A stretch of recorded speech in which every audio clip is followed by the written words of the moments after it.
Hello students, welcome back to my YouTube channel primary tuition classes. मेरा नाम है पुष्पा यादव। आज मैं आप लोगों को क्लास 6 ब्लॉसम इंग्लिश चैप्टर 5 है लैंड ऑफ फेरोज, ये देख लीजिए। Land of Feroz chapter 5 lesson 5, इसका एक्टिविटी 7 और एक्टिविटी 8 बताने वाली हूँ। इसके पहले मैंने इस चैप्टर को पूरा हिंदी में एक्सप्लेन किया है, 1 से लेकर 6 तक पूरा एक्टिविटीज़ भी सॉल्व है। और आज मैं इसका एक्टिविटी 7 और 8 बता दूँ, फिर नेक्स्ट वीडियो में 8B भी बता दूँगी। तो चलिए स्टार्ट करते हैं। तो एक्टिविटी 7 में क्या बोला गया? Make meaningful sentences of your own with the following words. हम लोगों को ये वर्ड्स दिए गए हैं, इनसे एक मीनिंगफुल सेंटेंस बनाना है, ठीक है। तो चलिए क्या क्या बनेगा मैंने लिखा हुआ, मैं आप लोगों को बताती हूँ। और सेंटेंस मैंने बहुत ही छोटा छोटा लिखा है, मतलब एक आप लोग समझ पाओ और एग्जाम में अच्छे से लिख पाओ, ऐसा लिखा है मैंने। सो फर्स्ट है हमारा, मैंने क्वेश्चन यहाँ पे उतार लिए, जितने भी वर्ड्स थे मैंने उतार लिए। पहला है हमारा मॉन्यूमेंट, ठीक है। मॉन्यूमेंट का मतलब क्या होता है? एक स्मारक होता है। तो आप लोग उसका सेंटेंस लिखिएगा, the Taj Mahal is a famous monument in India. I repeat, the Taj Mahal is a famous monument in India, ठीक है। ताजमहल एक बहुत ही प्रसिद्ध स्मारक है भारत में, ठीक है। नेक्स्ट है mummy. A mummy is wrapped in cloth. हम लोग जानते ही हैं ममी किसको बोलते हैं, हम लोगों ने इस चैप्टर में पढ़ा ही है। तो mummy, a mummy is wrapped in cloth. Mummy जो है कपड़े से रैप यानी कि बंधी हुई है पूरा। सिविलाइजेशन, सिविलाइजेशन का मतलब क्या होता है? सभ्यता। The Indus valley is an ancient civilisation. Indus valley जो है ये बहुत ही पुरानी सभ्यता है, ठीक है। द प्राचीन सभ्यता है। The Indus valley is an ancient civilisation, okay. Next है स्पॉट। स्पॉट का मतलब देखिए बहुत 2-3 मीनिंग होता है स्पॉट का। पहला तो एक निशान, स्पॉट मतलब दाग, और कभी कभी ना एक प्लेस को भी, जैसे कि मैंने इस प्लेस को स्पॉट किया है तो वो भी उसमें स्थान भी आ जाता है। तो बट यहाँ पे मैंने स्पॉट का मतलब मैंने यहाँ पे लिखा, the dog has a black spot on its tell.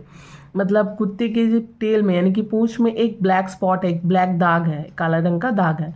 तो एक बार और मैं बता देती हूँ, the dog has a black spot on its tail, okay. So चलिए एक बार और पूरा मैं आप लोगों को बता देती हूँ। मॉन्यूमेंट का आप लोग क्या लिखेंगे? The Taj Mahal is a famous monument in India. Mummy का क्या लिखेगा? A mummy is wrapped in cloth. Civilization, the Indus valley is an ancient civilization. Spot का, the dog has a black spot on its tail, okay. अब हम लोग activity 8A में आ जाते हैं। तो देखिए एक्टिविटी 8A क्या बोला गया। Imagine one day you are walking back home from school. Suddenly you see something which was not there before, a strange door in an old familiar building. इसका मतलब मैं यहाँ से यहाँ तक आप लोग को पहले समझा दूँ। इमेजिन, कल्पना, इसका मतलब हुआ कल्पना कीजिए कि एक दिन आप स्कूल से घर वापस आ रहे हैं। सडनली यू सी समथिंग, अचानक आपने कुछ देखा, which was not there before, जो कि पहले वहाँ पे नहीं था। A strange, which was not there before, अचानक आप कुछ देखते हैं जो कि पहले वहाँ पे नहीं था। A strange door in an old familiar building, एक अजीब दरवाज़ा एक पुराने परिचित बिल्डिंग में। As you touch the door it slowly opens, जैसे ही आप उसे टच करते हो वो जो है दरवाज़ा धीरे धीरे खुलने लगता है।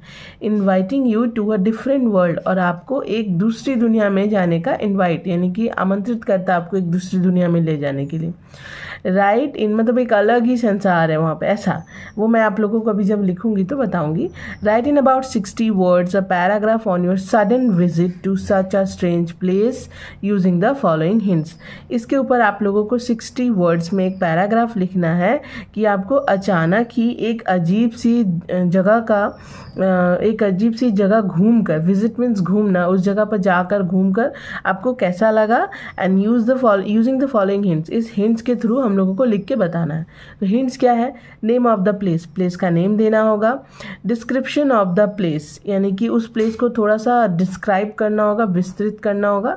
साइट्स एंड साउंड्स, वहाँ के दृश्य यानी नज़ारे और ध्वनियों के बारे में बताना होगा। What interested you the most, आपको सबसे अच्छा उसमें क्या लगा, और योर फीलिंग्स, और आपने क्या महसूस किया। 60 वर्ड्स में है, तो इतना सारा डिस्क्राइब करने के लिए थोड़ा मेरा लॉन्ग फॉर्म में है। तो फिर भी मैंने कैसे लिखा मैं आप लोगों को हिंदी मीनिंग भी बता दूंगी और इंग्लिश भी बता दूंगी, ठीक है।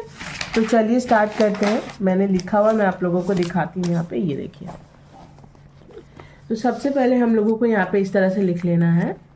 ये देखिए, one afternoon as I was walking back, यहाँ पे मैंने बैक छोड़ दिया था तो मैंने यहाँ पे स्पेस दे के ऊपर लिख दिया है। ठीक है, आप लोग ये मेरा छूट गया था इसलिए मैंने फिर से लिखा है, तो आप लोग ध्यान से लिखिएगा। One afternoon as I was walking back home from school, एक दिन दोपहर को जब मैं स्कूल से घर वापस आ रही थी। ठीक है, I noticed a strange door in an old familiar building, मैंने नोटिस किया कि एक अजीब सा दरवाज़ा एक पुराने परिचित बिल्डिंग में एक पुराने परिचित बिल्डिंग में मैंने एक अजीब सा दरवाज़ा देखा या नोटिस किया। ठीक है, it looked old but had a magical glow, ये बहुत ही पुराना दिखता था लेकिन उसमें एक जादुई चमक थी। मैजिकल ग्लो का मतलब होता है जादुई चमक। आउट ऑफ क्यूरियोसिटी, उत्सुकता से आई टच्ड इट, मैंने उसे छुआ। And the door slowly opened, और वो जो दरवाज़ा था वो धीरे धीरे खुल गया। ठीक है, inside was a long tunnel shining with a soft golden light, उसके अंदर जो था एक लंबी सुरंग थी जो नरम सुनहरी रोशनी से चमक रही थी। ठीक है, उसके बाद यहाँ पे देखिए, I took a few steps forward and suddenly found myself surrounded by stars, planets and glowing galaxies. मैंने यहाँ पे ये जो है, मैंने कुछ कदम आगे बढ़ाया। फ्यू स्टेप्स फॉरवर्ड का मतलब होता है मैंने कुछ कदम आगे बढ़ाया और अचानक खुद को तारों, ग्रहों और बहुत सारी चमकती आकाश गंगाओं से घिरा हुआ पाया। ठीक है, इसका मतलब ये हुआ। उसके बाद it felt like I was floating in space, ऐसा महसूस हो रहा था जैसे मैं अंतरिक्ष में तैर रही हूँ। ये हम फीलिंग क्या था ये लिखा मैंने। When I turn around my home was gone, जैसे ही मैं पीछे मुड़ी या फिर जब मैं पीछे मुड़कर मैंने देखा तो मेरा घर कहीं नहीं था। माई होम वॉज गॉन, मेरा घर जा चुका था, मतलब कहीं नहीं था। आई स्टूड देयर, मैं वहीं खड़ी थी। Amazed and full of questions about this magical place, हैरान और बहुत सारे सवालों से, और इस जादुई स्थान के बारे में ढेरों सवालों के साथ। मतलब मैं वहीं पर हैरान खड़ी थी इस जादुई जगह के बारे में ढेर सारे सवालों के साथ, इस जादुई जगह पर ढेर सारे सवालों के साथ। सो आई रिपीट अगेन, देख लीजिए। One afternoon as I was walking back home from school, I noticed a strange door in an old familiar building. It looked old but had a magical glow.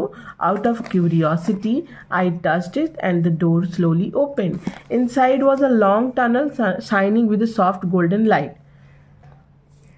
I took a few steps forward and suddenly found myself surrounded by stars, planets and glowing galaxies. It felt like I was floating in space. When I turned around, my home was gone. I stood there amazed and full of questions about this magical place. तो अब मैं इसका Hindi meaning भी एक बार और आप लोगों को बता दूं। एक दिन दोपहर को जब मैं स्कूल से घर वापस जा रही थी, मैंने एक पुराने परिचित बिल्डिंग में एक अजीब से दरवाजे को देखा। यह देखने में बहुत ही पुराना दिखता था लेकिन उसमें एक जादुई चमक थी। आउट ऑफ क्यूरियोसिटी, उत्सुकता से मैंने उसे छुआ और वह दरवाज़ा जो है धीरे धीरे खुल गया। उसके बाद उसके भीतर एक लंबी सुरंग थी जो कि एक नरम सुनहरी रोशनी से चमक रही थी। मैंने कुछ कदम आगे बढ़ाया और अचानक खुद को तारों, ग्रहों और बहुत सारी चमकती आकाश गंगाओं से घिरा हुआ पाया। It felt like I was floating in space, मुझे ऐसा महसूस हुआ जैसे मैं अंतरिक्ष में तैर रही हूँ। जब मैंने पीछे मुड़कर देखा तो मेरा घर नहीं था, जैसा लग रहा था वो जा चुका है कहीं, वो है ही नहीं।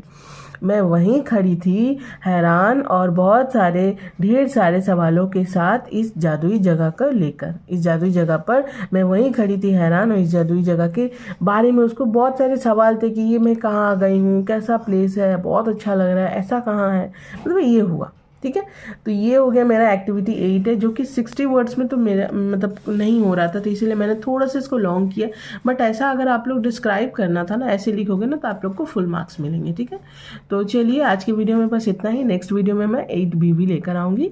और वीडियो अगर अच्छी लगी हो तो प्लीज़ वीडियो को लाइक शेयर एंड सब्सक्राइब कीजिए। और अभी एग्जाम्स चल रहे हैं, तो अगर आप लोगों को क्लास 6 ब्लॉसम इंग्लिश से रिलेटेड कोई भी चैप्टर्स चाहिए, अगर आप लोगों को चैप्टर डिस्क्रिप्शन चाहिए, कोई भी एक्टिविटीज़ चाहिए, आप मुझे कमेंट कीजिए, मैं तुरंत वो बना के दूंगी। It's my promise. So bye.